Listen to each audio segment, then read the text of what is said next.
I turned the van in towards the driveway of our new house and tut-tutted with annoyance to see a strange car where I usually parked. Annoyed, I pondered whether to leave a note on the stranger's windscreen and then decided against it. No point in seeking trouble unnecessarily. Parking at the curb, I quickly did my normal check on the van's contents, noting that I needed to restock on bleach, and decided to take up the 2 for the price of 1 offer on squeegee mops at the local supermarket. You could never have enough cleaning supplies, especially in my business.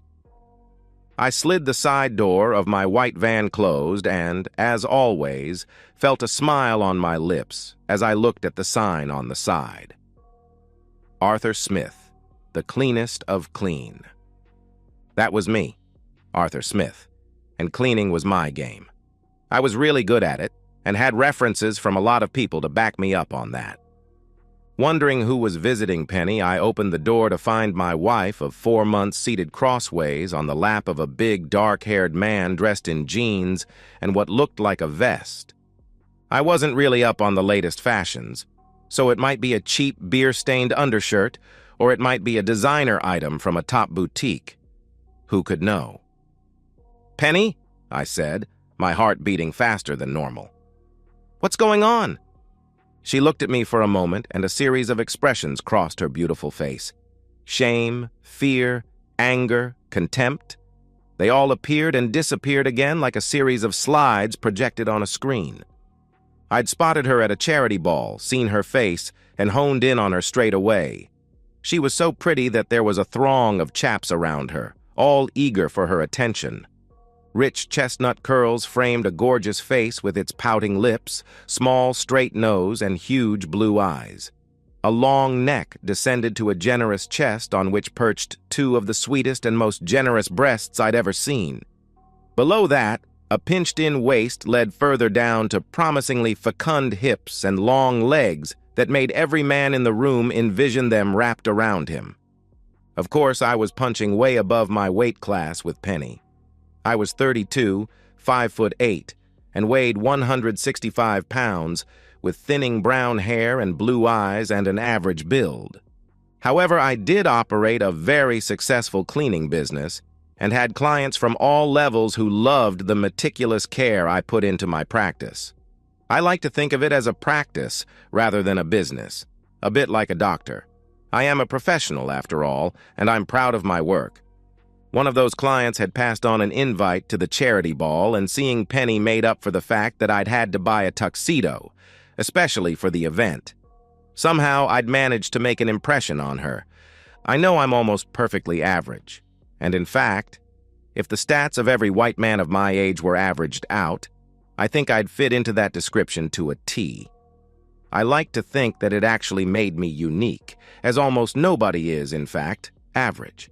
The U.S. Air Force discovered that when they averaged out all their pilots in order to find a standard seat for the cockpits of their planes, only to discover that not one of their people actually fit into them perfectly.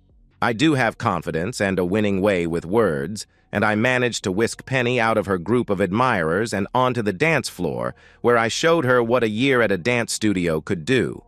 Before the night was over, I'd treated her to a meal at an above-average restaurant, forked out a subtle bribe to the guy at the door of a top club, and bedded her, to the satisfaction of both of us. Within a week, I'd been introduced to Mummy and Daddy, and managed to impress her father, at least with my bank balance and fleet of vans. His approval had put the seal on her acceptance of my proposal, and within a month we were married and living in my house in one of the leafy London suburbs. And now this. Some jerk sitting on my settee in my lounge with my wife ensconced on his lap. "Penny," I repeated, hearing the quiver in my voice. There were wine glasses at their feet and an empty bottle of a specific wine I'd been saving for a special occasion. The jerk sneered at me and reached around to cup one of her breasts while letting the other run idly over the rest of her body, a body that she had promised would be only mine. He squeezed the breast so hard she gasped. "Penny, what the hell is going on?" I asked. The jerk spoke, surprising me in the way he could string actual words together. I'd almost expected that he'd have to point at flashcards in order to communicate. What do you think is going on, you tosspot? Your name is Penny as well? I gasped. He looked confused. No, my name is Snake. But you don't hiss, I pointed out. Nah, he smiled. I got my name 'cause of my Johnson. So your real name is Dong? I asked, showing my confusion. You don't look Vietnamese. He gawped at me. Penny looked venomous. Ignore him, Cecil. He's just taking the piss. Ah, Cecil, that's your real name? Now I understand the need for a nickname. So why are you here, fondling my wife? I'm not fondling her. I don't do that type of shit. I'm about to be intimate with her because you can't manage to do the job. And I'm guessing it's not the first time you're going to enjoy her caresses, I asked. We've been lovers for 3 months, Penny stated. Lovers? Wow. So you were faithful for a whole month? She looked away, so I guessed that a month had been an optimistic guess on my part. Why, Penny? I asked, genuinely interested. Why would you marry someone and then immediately cheat on them? Why bother with the wedding? She looked away, and I guessed that she didn't like looking at her actions too closely. Is it because you're a slut who can't keep her legs closed for more than a few hours? Or because you're a whore who wants money from me while getting intimate by a series of Johnsons? Or it could be, she spat, that you told me you were a successful businessman when in fact you're just a cleaner. Just being a cleaner put both of us in this house free and clear, I pointed out with a shrug. And I'm supposed to be proud of that? She shouted. I'm supposed to brag to my friends that my ugly, balding little husband is a cleaner? It's good work, I replied. You're just a laborer. Anyone who works is a laborer, when you actually think about it. There's nothing wrong with working. Maybe you should try it sometime, I snapped. Her sneer matched that of the jerk. My father would never see me having to work, and I have no intention of becoming a wage slave. You might have to after the divorce, I suggested. There isn't going to be a divorce. Her smile was even more venomous than Snake's. Because if we split up, I'm going to end up with your business, your house, and everything else, including your soul. I'm going to take every penny you have. Well, you're a penny, so you'd have to take you, because you won't be able to live in this house, I said. You have no idea of the power my father has. If we get divorced, his lawyers will shit all over you from such a height you'd think the heavens had opened up. You'll end up praying to find a decent-sized cardboard box to live in. I'm not sure the heavens are made of shit, I said. Oh, shut up, you stupid little man. She was getting her second wind now. Wise up, accept the inevitable. So, the inevitable is that I go out to work to support you while you stay at home and invite Snaky Boy here to bring his slow worm around to be intimate with you on a regular basis? Is that your plan? Hey, don't call me Snaky Boy, protested Snaky Boy. And my Johnson ain't no worm either. A slow worm is a type of lizard, Snaky Boy, I explained. Yeah. Well, that's all right then. I ain't got no worm. He settled down again and went back to squeezing Penny's breasts. No, said Penny, looking annoyed that her diatribe had been interrupted, even for important lessons on the correct nomenclature of crawly things, and was determined to bring the conversation back to the most important thing, her. That's not how it's going to be. My surprise must have been evident. In fact, she continued with a superior smile, Snake will be living here with me. You can move your things to the second bedroom. Ah, I see. I'm the husband in this scenario, serving his Johnson and your bull? Yeah, man, laughed Snake. You can lick my stuff out of her when I'm finished with her. Classy guy you have here, I said. Snake sneered at me. Too right, he replied. Shut up, Snake, Penny hissed. You're not helping. Snake looked wounded. What? You told me he'd have to. You said, Shut up, Snake, she repeated emphatically, slapping his hand as he tried to push it down into the neck of her blouse. although seeming not completely averse to the endeavors of the other hand, which had drawn her skirt up at the back and was apparently trying to mount a mining expedition upon her back. "Yes, shut up, Snake," I agreed. He seemed to take my words amiss and rose to his feet, causing Penny to slip off his lap and land ungraciously on her back with her legs spread wide. A glance revealed that she wasn't wearing panties, which wasn't too much of a surprise in this situation. Snake was a whole lot bigger than I'd thought and towered over me by almost a foot. His shoulders, previously masked by Penny's lasciviously wriggling body, were a lot wider as well. All in all, he had muscles upon muscles, and not just between his ears as I'd imagined. He reached out and grabbed the front of my overalls, lifting me until my feet were off the floor, kicking helplessly. My hands slapped ineffectually at him. "I'm going to mess you up, cucky man. Then I'm going to take your wife, and I might even take you too. As a dessert." I wasn't too taken with the concept that the top dog got all the ass, especially as that included mine. I cocked my wrist to the side and slapped at his chest and stomach some more. Laughing, Snaky Boy dropped me to the floor, stepped back, and tripped over his own feet, toppling to the floor like a redwood tree. He groaned, turned onto his stomach, and tried to push himself up, then gave up and lay there, grunting now and again. "Snake!" Penny cried and painfully crawled to his side, pulling at him to try and get him to his feet again. He moaned and then lay still. "You knocked him out?" Penny said, the astonishment in her voice very clear. "No, he tripped," I said. "Snaky Boy fell over his own feet. Or perhaps the necessity of walking and breathing at the same time has overtaxed his brain, and he's gone into reboot mode." She pulled at him again. He ignored both the pulling and her concerned entreaties. "Snake, get up! Snake, you moron!" Then she noticed the blood gathering around her legs as she knelt at his side. "What the—" She looked at me. I cocked my wrist again, and the spring on the forearm sheath snapped the blade back into place. Certain types of slaps can be lethal. Penny rose to her feet with a groan. I took a step towards her and she retreated, the backs of her knees hitting the settee and folding her down onto it. Horror bleached her features. I rolled Snake onto his back to check him over. There were 4 small slits in his vest, each surrounded by a corona of red. A precise blade strike to the correct part of the heart stops it beating almost instantly, which means less chance of blood spatter.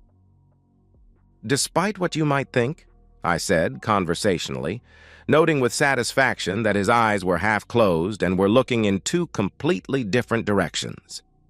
He was dead. "The universe doesn't revolve around you. This was never about you." She stared at me. "I'm a cleaner," I continued, "but I don't clean houses. I clean up situations." She blinked at me, those eyes so wide. I crouched down in front of her, bringing my eyes level with hers. "This wasn't the situation I was hired to clean up. Snaky Boy is your fault. You brought him here and expected me to simply submit to your super-privileged view of the world and happily be a You should have waited a little longer and got to know me. I'm just not that type of guy. And you would have been a lot safer as well. Like I said, you weren't the situation here." "You're going to kill me?" she whispered, her voice shaking with terror. "No, I'm not. Not me. Do try and keep up. I know how difficult it must be for you at the moment, all your precious plans going up in smoke so quickly, but try and understand what I'm saying. I didn't come here to kill you. You weren't the target, but you just, well, to use your words, you just shat all over everything from a great height and created a mess, which I'll have to clean up. I knew all about you and your propensity for strong and stupid Johnson carriers right from the start, way back before we ever met. I didn't care. I don't respect you or your promises. I don't care what you swore to do when we married. I certainly don't love you, and by tomorrow our marriage will no longer officially exist." But, I don't understand," she wailed. I sighed. "Okay, Your good old daddy has been a very naughty boy. When he was content to run AK-47s, grenades, and ammunition to Africa and South America, that was one thing. When he decided that arranging to sell shoulder-mounted heat-seeking missiles to the Middle East would be a promising career move, he raised his head above the parapet and wouldn't listen to those who tried to warn him. The problem was that his paranoia rose at the same rate as his ambitions, which meant very competent bodyguards. Her eyes flicked down to Snake's cooling body. I laughed. God, no, not him. He's too stupid to ever be a bullet catcher, even by accident. It takes brains and skill to try and keep someone alive, and your father has a team of very competent bodyguards. All of this meant that the odds of a foreign power getting away with an assassination on British soil were prohibitively high. At the same time, Her Majesty definitely disapproves of doing away with her own citizens, especially the very rich and very powerful ones. It couldn't be official. So what to do? And that's where I come into the picture. I'm a private cleaner and I clean up situations. I needed to get close to your father and you were the entrance. But you use mops. You have a van. It has cleaning stuff inside it. She was in deep shock by this point, panting each breath through an open mouth. I know, I said. A fast car with machine guns behind the headlights isn't completely appropriate in the real world. I don't look like James Bond. I look like Mr. Average, which makes my job a lot easier. For the past 5 months, I've been working my way closer to Daddy, and today, I managed to complete the job. The plan was that I would then disappear, and you could get your hands on my bank account, which would give you a lot of taxpayer money as silent recompense for your orphan status. But then you pulled this shit, today of all days, and decided to celebrate your new status as a thoroughly modern woman by sharing a very expensive bottle of wine, which I very specifically told you not to touch, with a caveman who wouldn't know a fantastic Liber Pater from a bottle of 7-Up. I imagine your joints are aching a bit at the moment, and breathing might be getting a little difficult. Is that right? A headache starting up? She nodded, and tears flowed over her beautiful cheeks. That'll be the poison. You really shouldn't have tasted the wine. If it's any consolation, I really am sorry it came to this. But I have to get to work now, so you lean back and rest, and it'll soon be over. There won't be any pain. I patted her hand. I didn't dislike her. She was an overprivileged ass with some weird ideas of what a marriage actually meant, which offended me to some degree. But I couldn't hate her. She mumbled something, and I drew close to try and hear. Sorry, she said. I felt an unexpected deep pang of sympathy and sat next to her, took her in my arms, and held her for a long time until her breathing finally slowed and stopped. With a sigh, I texted on my phone. Done. There was no reply. I didn't need one. A very adequate addition to my bank account was all the reply I hoped for. I made a call. Hi, honey. The contract's finished and I should be home by tomorrow. A drawling voice that seemed to epitomize the infamous Southern belle of magnolias, mint juleps, and half the Civil War movies of Hollywood sounded in my ear. Good to hear, honey. I don't want you taking any more of these long assignments, you hear me, James Kirby? The baby's about due, and as my husband, your place is at my side. I can't wait to get there, Mrs. Kirby. I've missed you so badly. Hug the kids for me, all right? And all my love to you. Sometimes when a young Englishman civil servant of a sort takes a trip and gets lost in the southern states of the USA, he might meet a woman who puts the heat of the South into his heart and soul, and he marries her. And when she understands his work and is fine with him doing it, it's even better. I pictured her in my mind, then sighed and went out to the van, going over all the disposal work I was going to have to do, starting with carrying all those gallon bottles of acid up to fill the bath. A cleaner's work is never done. And so, we've reached the end of today's story. Was it what you expected, or did it take a twist you didn't see coming? I'm curious to hear your thoughts. Share them in the comments below, and let's get a conversation going. If this story kept you hooked, make sure to hit that like button. And if you're new here or just haven't subscribed yet, now's the perfect time to join our community. I bring you fresh, captivating stories every day, so click that subscribe button and turn on notifications so you never miss out. Thanks for watching, and I'll see you in the next one.